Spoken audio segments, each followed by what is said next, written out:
بسم اللہ الرحمن الرحیم۔ السلام علیکم ورحمۃ اللہ وبرکاتہ۔ میں ہوں رحمۃ اللہ گوادری۔ آج آپ لوگوں کو یہ سناؤں گا، سنیے کہ صرف خدا سے مانگو۔ دوسری نصیحت ہے کہ آپ صلی اللہ علیہ وسلم نے یہ فرمایا کہ جب تمہیں کچھ مانگنے کی ضرورت پیش آ جائے تو صرف اللہ سے مانگو۔ اللہ تعالیٰ کی دولت کا سمندر اتنے وسیع ہے کہ انسانی عقل حیران رہتا۔ اگر اللہ تعالیٰ سب کو اس کا تمنا اور آرزو کے مطابق دیتے تو اس کی دولت میں سے اتنی بھی نہیں جاتے جتنی سمندر میں سے سوئی کی نوک آ سکے۔ اور صاحب دولت بھی خوش نصیب ہے۔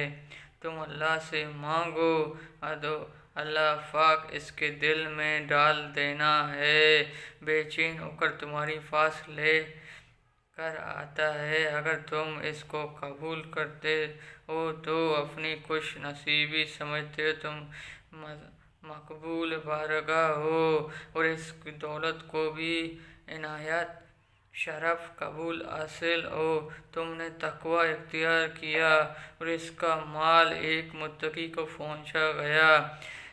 جناب نبی اکرم صلی اللہ علیہ وسلم، تم مومنوں کے علاوہ کسی دوسرے اپنے دوست ہرگز مت بناؤ۔ تمہاری یہاں کا کھانا متقی لوگوں علاوہ کوئی دوسرے کھانے نہ پائے، لہٰذا تمہارے دوست بھی کامل ہونا چاہیے اور تمہارے مہمان بھی متقی لوگ ہونا چاہیے۔ یہ تو تھا کہ اللہ رب العزت صرف خدا سے مانگو۔ جو اللہ پاک سے مانگے گا، اللہ رب العزت اس کا ہر مسئلہ حل کرے گا۔ آپ لوگوں کو یہ اچھا لگا میرے چینل کو سبسکرائب کریں، لائک کریں، شیئر کریں۔ ابھی مجھے اجازت دیجیے۔ اللہ حافظ۔